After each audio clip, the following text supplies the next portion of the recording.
Okay, good evening. Welcome to this regular scheduled business meeting of the Summersville City Council on this 10th day of February 2025. I'd like to welcome all of our guests this evening and get right into tonight's agenda. First item on the agenda is consideration of the council minutes of the meeting we held on January 27th, 2025. Second. We got a first and a second. Was that motion to waive the reading? Yes. Sorry. Council, the motion was to waive the reading. Are there any changes or amendments to the minutes as they were presented in your packet? Hearing none, all those in favor signify by saying aye. Aye. Opposed, same sign. Motion so carries. Public comment. Nobody signed up for public comment? Okay, council, next on the agenda is a Summersville Fire Department presentation. And we've got our chief and many from his department here tonight in support. What I'd like to say right before Evan starts is this is probably the first major rollout of a commitment that stands good on our sales tax revenue that we now collect in the city of Summersville. So Evan's here to give a presentation on behalf of the fire department. Evan, the floor is yours. Council, I appreciate y'all having me out this evening. Like the mayor said, this was really one of the first tasks that he gave me whenever I became chief about 2.5 years ago, was to come up with a program. Hey, let me stop you. I want to say something real quick. Council, we do have a couple other members on the telephone. BJ Smith, who is home under the weather, so he is attending tonight via the phone. And we also have Brandon Waters, who is home with a family situation, and he's also attending this meeting by phone. Sorry, Evan. No, you're fine. Yep. You're fine. So as I was saying, this was one of the first tasks that the mayor gave me whenever I took over being chief about 2.5 years ago, was to come up with a program where the city could implement paid engineers into the volunteer fire department. So whenever we're ready, we'll go into the slideshow. So paid engineers for the department. Go ahead. Or do I have don't have the button now?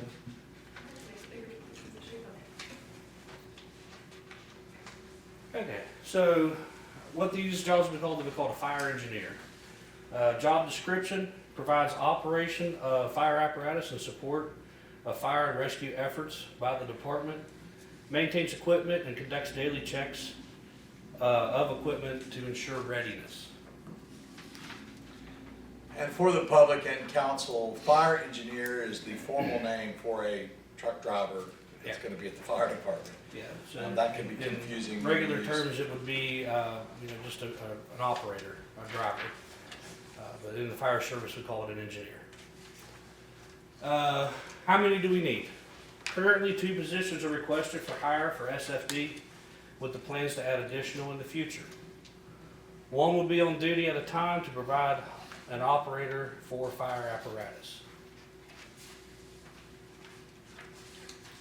How will it work? Coverage will be provided 16 hours a day, 5 days a week. To start off, shifts would be 8 a.m. to 4 p.m. and 4 p.m. to midnight. Weekends would be volunteer coverage only. Each position would rotate bi-weekly to allow each position to work a different shift. So if somebody had something they had in the evening time, they would switch to give flexibility in their schedules. In paid driver absence, the department would return to volunteer.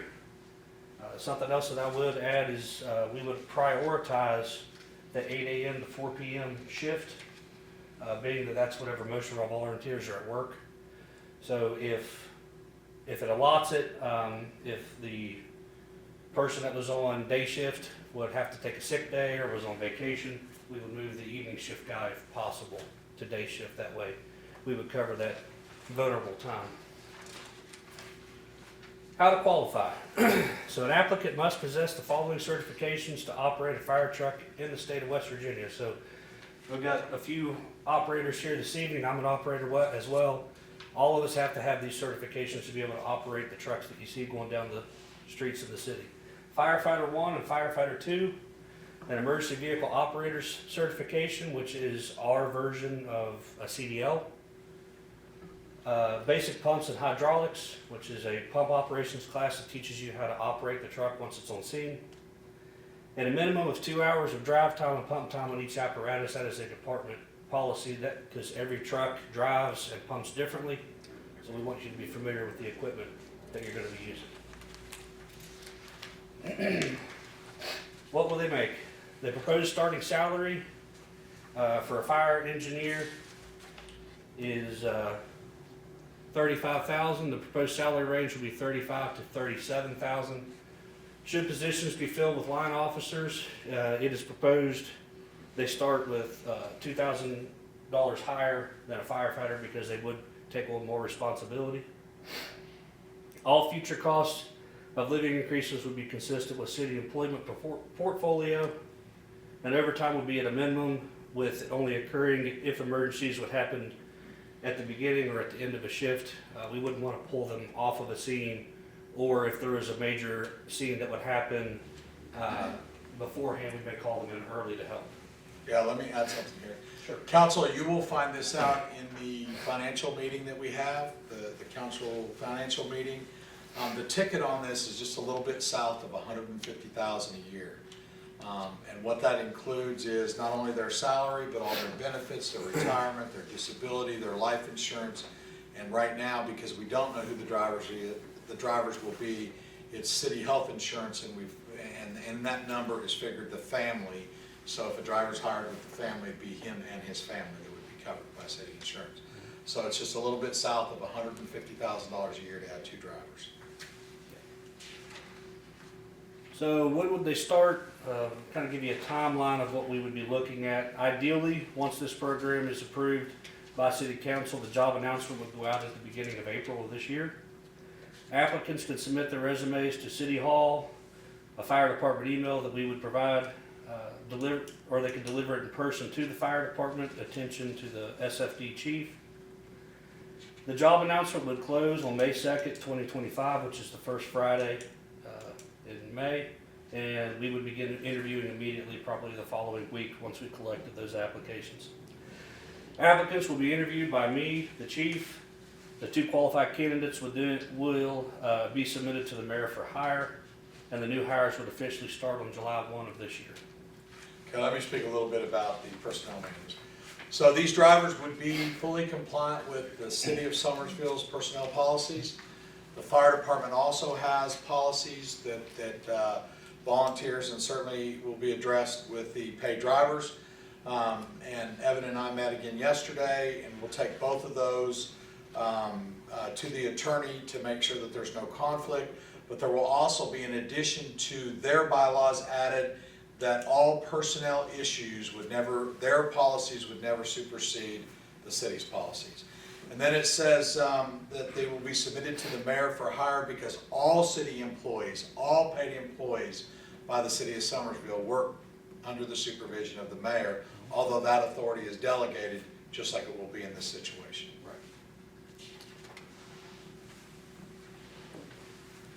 So the next slide, the duties that they would be assigned. So this would be their day-to-day activity. Assisting with upkeep of trucks and equipment, pre-planning of businesses and neighborhoods within the city and rent area. It's something that we've already done. We can drastically improve that, being that we would have a full-time person. And that would run right into assisting with ISO, which is the insurance rating that insurance companies give every fire department in the country. Having those pre-plans is a big part of the score in ISO. And it was also with NFPA compliance, which is the National Fire Protection Agency. Cleaning and maintaining the fire station. I like to clean fire stations, so they would make sure that all of our equipment was ready to go. Incident report logs. So anytime the fire department goes out, we have to log it and keep track of what all we did on scene. Fire engineer operations on scene, which would be just basic firefighting efforts, running the truck for the firefighters that are combating the fire. If it's a car wreck, they would assist with taking someone out of the car, providing care, different things like that. Incident command, should they be the most senior person on scene.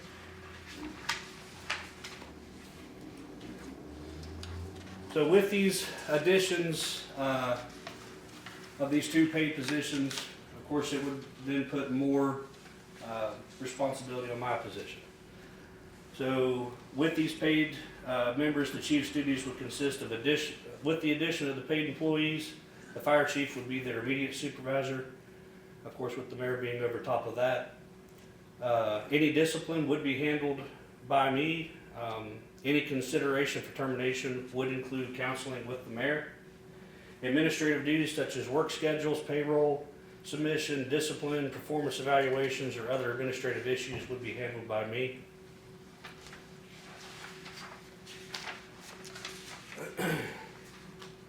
And this is just a breakdown of what my duties as chief is. I'm not going to read through all of that. You all can, you have it there in front of you. You can kind of get a gist of what is asked by me, before we would take on these positions. So let me interject here. So council, it will also be proposed in the financial meeting that we have.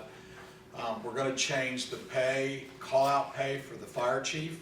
Right now, he only gets paid for the calls that he makes, for the additional duties and responsibilities that he picks up from a supervisory role of scheduling and handling two full-time employees because they would be under his direct supervision. We're gonna change the chief's pay call. He'll be paid for every call the department runs. So the dollar that he's compensated per call, whatever that call is that month, whether he made the call or not, that will be his compensation for the additional responsibilities he's picking up from a supervisorial standpoint. The number that you will see that Evan will be compensated going forward will be in the range of $13,000, and that's what the compensation is per call, based on, they're even a little ahead this year on the call per pay that the chief would receive. They make 200 calls in a quarter, he gets paid 200 calls. And that was an average of the last 3 years of our calls that we based that number off of. So the next slide is what is required to be fire chief. Just more of what it takes for me to be the supervisor of the department. I have to have all the certifications that the engineer would have to have, but I also have to have hazardous materials operations class, a National Instrument Management Systems, which ties into FEMA, that gives a broad array of classes and everything you have to go through. And then I have to be certified as a fire officer to the Fire Officer 2 level in the state of West Virginia. We practiced this last night and I got ahead of myself. Here's the slide I was supposed to speak to. So this basically says what I just told you, Council. I got ahead of myself. Yeah. So again, not having to hire a full-time administrator, it is going to save the city money without having to have that full-time position as well. The future, as the city and area grow, which we've seen a lot of growth over the last couple of years, our call volume has increased. Additional positions should be considered. That gives you a breakdown of the last 4 years of call runs that we've had, and you see it kind of ticked up and then it went slightly down last year. But this year, compared to where we were at this time last year, we're about 16 calls ahead of where we were at last year, so that kind of puts us back up into the 500 range. 4 positions in the future should be considered, because then we would be able to offer 24-hour coverage. Additional renovations to the building would need to be done, though, to accommodate that 24-hour coverage, and that's a plan that the mayor and myself have already started to implement. So council, there are changes that we need to make to the fire station now to accommodate paid drivers. And so Evan's given me estimates on the cost to do so, about $20,000. We were looking at doing it for next year, but that really doesn't make sense that we wait till July 1st to do things that we need to do now to accommodate paid drivers. So I will be coming back with a budget amendment for the fire department for $20,000 to facilitate and accommodate those changes to be made prior to the start date of the paid drivers. Yeah, so the current fire station, which is a very nice building, it's very well maintained, what we would be looking at, just to kind of give you an idea, we would be upgrading the kitchen facilities and the restroom facilities to be able to accommodate someone being there full time. So sustainability. Currently, roughly 85% of U.S. fire departments are entirely or mostly volunteer. Volunteer numbers sadly have dropped significantly over the years, with an estimated 898,000, which was the peak in 1984, to in 2020 we were at 677,000 nationally. This is roughly a 25% decrease during this time, and added training requirements and lack of interest in new generations has led to this decline.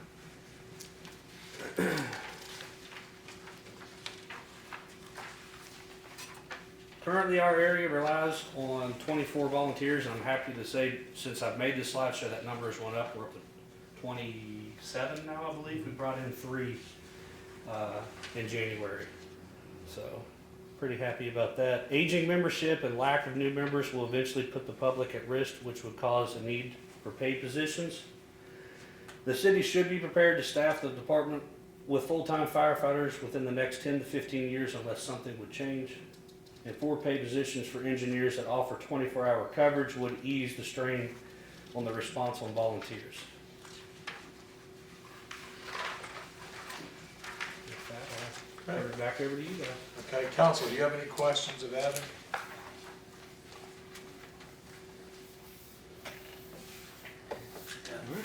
Thank you. Okay, thank you, Evan. And as I said, council, we'll get into the meat and potatoes of the actual budgeting process and the changes that need to be made going forward in our financial meeting. But this is keeping within the spirit of what we said we would do when we entered into the home rule. We said that we would improve many areas in our city, and one of them was in our first responders, both the fire department and the police department. And so this is a huge step. You know, ironically, there's a lot of good out of this too, because one would guess that when we go through our next ISO rating, that having paid drivers and quicker response in the daytime to where we don't have to wait for volunteers, mostly sometimes come from clear out of the city, if that's where they work to respond to emergencies, we'll have drivers there and trucks out much more quicker. Next report, recorder's report. Thanks, Mayor. I just want to give an update on last Monday's planning and zoning meeting. We are going to propose adding the airport to the comprehensive plan. I believe we have come to an agreement on mapping and language for that. Where we are right now is the commission has asked a couple of us to work a little bit more on it. We will be doing that. And I have to get hold of Shay Strait, who actually did the work on the comprehensive plan. He has the proper font and everything to fill in. So if I just were to add it, it would look kind of crazy. It would look like a comics in the newspaper. So we want to make sure we get the same font so it flows nicely with it. And then hopefully on our next planning and zoning meeting, we'll be coming back to the commission with a final document for them to vote on. Then we will bring it to you all for vote. Okay? Okay. Any questions? Okay, thank you. That's all I have. All right. Thank you. Okay, mayor's report. It's got a few things for you, council. First thing I want to do is remind the community that the Summersville City Council grant process is now open. The last opportunity you have to get your grants in is Friday, February 28th at the close of business here at City Hall. Completed applications must be postmarked or dropped off at the city by this deadline. Only applications received at City Hall by the deadline will be considered for funding for the 25-26 fiscal year. Of course, you can reach out to Cookie Comer here at City Hall to get an application. These grants are available for any nonprofit organization for projects or services within the City of Summersville limits or close proximity thereto. So that's the city grants. They're now available. Get your grants in. The other thing I want to highlight is the Homeless Commission, in a real neat fashion, is having another resource fair. It actually takes place this Thursday from 11 a.m. to 2 p.m. at the Summersville Baptist Church Family Life Center. This is where we encourage you, if you know someone, tell someone. This is an awesome opportunity to help lift somebody up that might be homeless. Sometimes homeless comes in different fashions. We think homeless, we've got to find them out on the street. That's not always the case. They could be living in cars, living in campers, or what they call surf couching, going from couch to couch. So this is an opportunity to bring these people to resources that will give them a help up. They get the opportunity for a hot meal, health care, haircuts, recovery services, veteran services, hygiene bags, blankets, clothing, food bags, showers will be available, and laundry. Also, they have an opportunity to get free clothes through this too. Again, the Homeless Commission is partnered with MTA, a great partner in the city, and they do have pickup locations throughout the entire county. And I won't go through all of those, but they are available. That if someone needs to get to the resource fair, there's certainly the opportunity to do so. And quite frankly, a phone call would get them a ride to the resource fair if that's what it took. So if anybody has any questions, I encourage them to reach out to my executive assistant, Mary Ann Taylor, 304-872-1211, extension 122. I want to also thank Mary Ann and Jim as they both co-chair the Homeless Commission, which is made up with a lot of wonderful people and organizations throughout our entire county. The floodgates opened when this was first commissioned, and the support and the partnerships has been incredible. Okay, so that's this Thursday, 11 a.m. to 2 p.m. at the Summersville Baptist Church Family Life Center. Potato Festival time, meeting tomorrow night, 5:30 here at City Hall.